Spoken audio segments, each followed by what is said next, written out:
अस्सलाम वालेकुम नाज़रीन, आप देख रहे हैं मेरा यूट्यूब चैनल KSA TV। नाज़रीन, वर्ल्ड कप जो इंडिया में जारी है, पाकिस्तान की टीम एक तो वर्ल्ड कप में इंतहाई बुरी परफॉर्मेंस के साथ दिन ब दिन नीचे जा रही है। आज अफगानिस्तान ने भी मैच जीत कर वो भी पाकिस्तान से ऊपर आ गया है।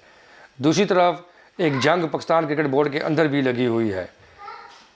कल पाकिस्तान क्रिकेट बोर्ड की मैनेजमेंट कमेटी के जो चेयरमैन है ज़का अशरफ, उन्होंने एक निजी चैनल को इंटरव्यू दिया और ये इंटरव्यू करने वाले थे पाकिस्तान के एक दलेर सहाफ़ी शोएब जट साहब। उन्होंने बड़े अच्छे सवालात किए और डिग आउट किए कुछ ऐसे मामलात जिनकी वजह से बहुत बड़ी एक नई जो एक पंडोरा बॉक्स खुल गया, एक बहुत बड़ा तूफ़ान आ गया क्रिकेट बोर्ड के अंदर।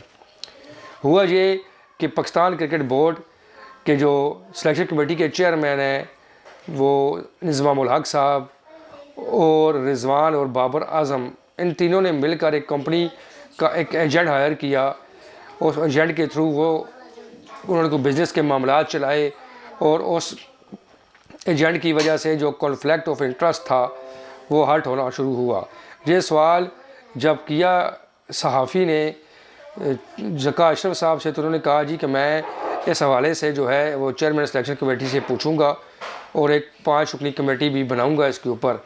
तो आज जब निज़ामुल हक के बकौल उनको कॉल आई कि एक 5 रुकनी कमेटी बना दी गई है, तो उसके बाद निज़ामुल हक ये कहते हैं कि मैं ज़का अशरफ को मिलने के लिए गया तो मेरी उनसे मुलाकात नहीं हो सकी, जिसकी वजह से मुझे बड़ी एम्बेरसमेंट हुई, मेरी बड़ी बेइज्जती हुई। और उसके बाद उन्होंने फ़ौरन ही किसी को बताए बगैर ही एक रिज़ाइन पेश कर दिया, जी मैं अपने अहदे से मुस्तफ़ी होता हूँ।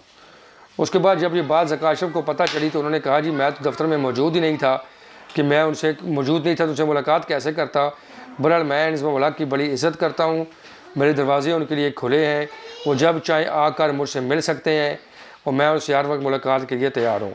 निज़ामुल हक के इस्तीफ़े की वजह से एक तो निज़ामुल हक का अपनी जो पर्सनैलिटी है वो मशकूक हो गई है। उनको एक इल्ज़ाम लगता है, बजाय इसके कि वो इल्ज़ामात का सामना करें और पेश हों कमेटी के सामने, और वो इस्तीफ़ा देकर वो वहाँ से भाग गए हैं। इसका मतलब है कि वो गिल्टी हैं, उन्होंने गलती की है। उनका इस्तीफ़ा इस बात की गारंटी बन चुकी है कि उन्होंने गलती की है, जिसकी वजह से वह फेस नहीं कर सकते, इसलिए वो सारे जो इंक्वायरी का सेटअप है वहाँ से भाग गए हैं। इस हवाले से एक नई चाय मंगाइयों का सिलसिला शुरू हो चुका है। इसके ऊपर मुबश्शिर लुकमान साहब ने बहुत बड़ा प्रोग्राम किया है और जिसमें बाबर आज़म भी बराह रास्त मुलव्वस होता हुआ नज़र आ रहा है। अब कुछ लोग इस चीज़ को कैच करने की कोशिश कर रहे हैं, कुछ लोग इसके अगेंस्ट हैं।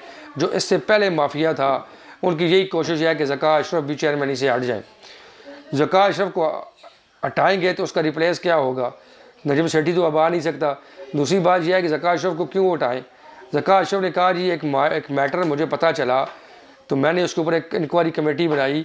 उस इंक्वायरी कमेटी में पेश होने की बजाय एक बंदा इस्तीफ़ा दे जाता है। इस्तीफ़ा देना इसका हल तो नहीं है। हम ये कहते हैं कि अगर उन्होंने इस्तीफ़ा दिया है तो बेशक इस्तीफ़ा दिया हो, लेकिन उनको इंक्वायरी में तो लाएँ ताकि कौम को पता चले कि क्रिकेट बोर्ड की आड़ में क्या क्या यहाँ पर ड्रामे होते जा रहे हैं। अब कुछ लोगों का ये भी कहना है, कुछ ज़रा ये भी कह रहे हैं कि निज़ामुल हक को जब ये पता चला कि इस जो चेयरमैन सिलेक्शन कमेटी के ओहदे के लिए ज़का अशरफ से लोगों ने 1 करोड़ रुपया, 90 लाख रुपया, 1 करोड़ रुपया डिमांड किया गया पाकिस्तान के साबिक टेस्ट क्रिकेटर्स, साबिक कप्तानों ने, कि हम 1 करोड़ रुपये से कम पैसों पर नहीं आएंगे। लेकिन निज़ामुल हक उससे पहले 25 लाख रुपये मांग चुके थे। तो निज़ामुल हक के जहन में ये बात आ गई है कि भाई इस पोस्ट पे तो 1 करोड़ रुपये पे लोग बंदा रख रहे थे, मैंने तो 25 लाख रुपये लिया है और मुझे 25 लाख रुपये तो बहुत कम है। कुछ लोग ये कह रहे हैं कि उन्होंने अपना रेट लगवाने के लिए मुझे एक नया शोषण छोड़ा है कि इस्तीफ़ा दे दिया है कि मेरी मिन्नत तरला करेंगे तो मैं 25 या तो 50 पे चला जाऊँगा। तो लिहाजा इस चीज़ को भी देखना चाहिए कि हमारे क्रिकेटर जो हैं इनके अंदर कितनी ज़्यादा लालच आ गई है। इनको सिर्फ अपने गिरबान में मुँह डालना चाहिए कि जब वो क्रिकेट में नहीं थे, जब वो स्ट्रगलिंग फेज़ में थे, उनके घर के हालात कैसे थे, क्या वो बहुत बड़े कोई नवाब फैमिलियों से आए थे, क्या बहुत ही बड़े राजे और महाराजे थे, सारे गरीब घरों से थे। 1 2 4 ही दाने हैं जो थोड़े से अमीर थे, बाकी सारे गरीब लोगों घरों से लोग आते हैं। जब आते हैं अच्छे खासे पैसे मिलते हैं, करोड़पति बनते हैं, लेकिन इनकी जो लालच है वो ख़त्म नहीं होती। अब जो एंकरों के साथ जो टीवी को प्रोग्राम कर रहे हैं खिलाड़ी, जो पाकिस्तान के एक्स साबिक खिलाड़ी हैं, उन्होंने ज़का अशरफ का कहा है जी हमें 4-4 लाख रुपया एक प्रोग्राम का मिल रहा है, एक दिन का मिल रहा है, तो हम क्यों 20-25 लाख रुपये पे काम करें? तो निज़ामुल हक के जहन में ये बात भी आ सकती है कि मैं अपना रेट बढ़ा लूँ, इस्तीफ़ा दूँ, मेरी मिन्नत तरला करेंगे, 25 में करोड़ में बड़ा फ़र्क है, तो मैं 50 लाख पे दोबारा वापस चला जाऊँगा। तो पाकिस्तान क्रिकेट बोर्ड का आवा ही बिगड़ा हुआ है, इसको सही करने में बड़ा वक्त लगेगा। और पाकिस्तान की टीम दूसरी तरफ इंडिया के अंदर बिल्कुल ही परफॉर्मेंस उसकी ज़ीरो है, टीम डाउनफॉल का शिकार है, टीम अफ़गानिस्तान से हार गई है। अफ़गानिस्तान ने आज एक और मैच जीत कर पाकिस्तान से ऊपर पोजीशन पे आ गया है। अब अफ़गानिस्तान को सेमीफाइनल नज़र आना शुरू हो गया है, जबकि पाकिस्तान की टीम जो है देख रही है कि कौन सी टीम हारे, कौन सी टीम जीते, हमारा कोई चांस बने, कोई ऐसा मौजूदा हो तो हम सेमीफाइनल में पहुंच जाएं। लेकिन ऐसा होता हुआ मुमकिन फ़िलहाल नज़र नहीं आ रहा। पाकिस्तान की टीम एक तो ग्राउंड के अंदर मार खा रही है, दूसरी क्रिकेट बोर्ड के अंदर एक नई जंग शुरू हो गई है। प्राइम मिनिस्टर पाकिस्तान को चाहिए कि इस मामले का नोटिस लें फौरी तौर पर। इसके ऊपर भी एक GIT बननी चाहिए कि क्रिकेट बोर्ड के जो मामलात हैं वो लाखों से करोड़ों नहीं, करोड़ों से अरबों रुपए में पहुंच चुके हैं।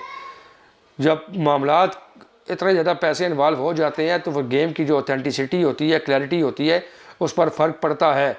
इनको चाहिए कि इसकी इंक्वायरी करें कि आया हमारे खिलाड़ी कर क्या रहे हैं। ये किसी के आगे अकाउंटेबल नहीं है, वो किसी के सामने आना नहीं चाहते। एक दफ़ा पाकिस्तान के जो कप्तान हैं साबिक यूनुस खान, उनको जब स्टैंडिंग कमेटी में बुलाया गया तो उनको गुस्सा आ गया, वो इस्तीफ़ा देकर वहाँ से भाग गए।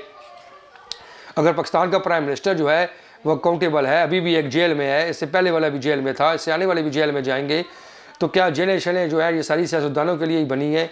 तो जो बड़े बड़े मगरमच्छ इतने बड़े बड़े ओहदों पर बैठे हुए हैं, नाम तो पाकिस्तान का इस्तेमाल हो रहा है ना। अगर ये कहते हैं कि पाकिस्तान क्रिकेट बोर्ड जो है इंडिपेंडेंट बॉडी है, तो ये जो अपनी जो वर्दी जो यूनिफॉर्म पहनते हैं, जो किट पहनते हैं, तो उसके ऊपर से लोगो हटा दें। फिर पाकिस्तान क्रिकेट बोर्ड से पीछे पी उतार दे, पाकिस्तान का नाम उतार दे, सिर्फ क्रिकेट बोर्ड चला के देखिए इनको कौन फंड करता है। लिहाजा बिल्कुल इसके ऊपर एक अथॉरिटी होनी चाहिए, इसके ऊपर क्रिकेट बोर्ड कंट्रोल अथॉरिटी बनानी चाहिए, ताकि इनको भी एक ऐसे कटहरे में लाया जाए ताकि पता चले ये करते क्या हैं, क्या हो रहा है, क्या इनके मामलात हैं। Nobody is above the law, he should be accountable before the forum। तो इनको चाहिए कि इनको भी हुकूमत को चाहिए कि इनको किसी ऐसे एक चक्कर में लेकर आएँ ताकि इनका भी ऑडिट हो, इनसे पूछा जाए आपने क्या किया है, क्या कर रहे हैं, पैसा कहाँ से आ रहा है, कहाँ खर्च हो रहा है। अब लगता यही है कि इस तरफ बात जानी शुरू हो गई है। लिहाजा प्राइम मिनिस्टर पाकिस्तान से गुजारिश है कि इस मामले का नोटिस लें, नोटिस लेकर इसके ऊपर आप एक GIT बनाएं ताकि दूध का दूध और पानी का पानी हो सके। बहुत शुक्रिया।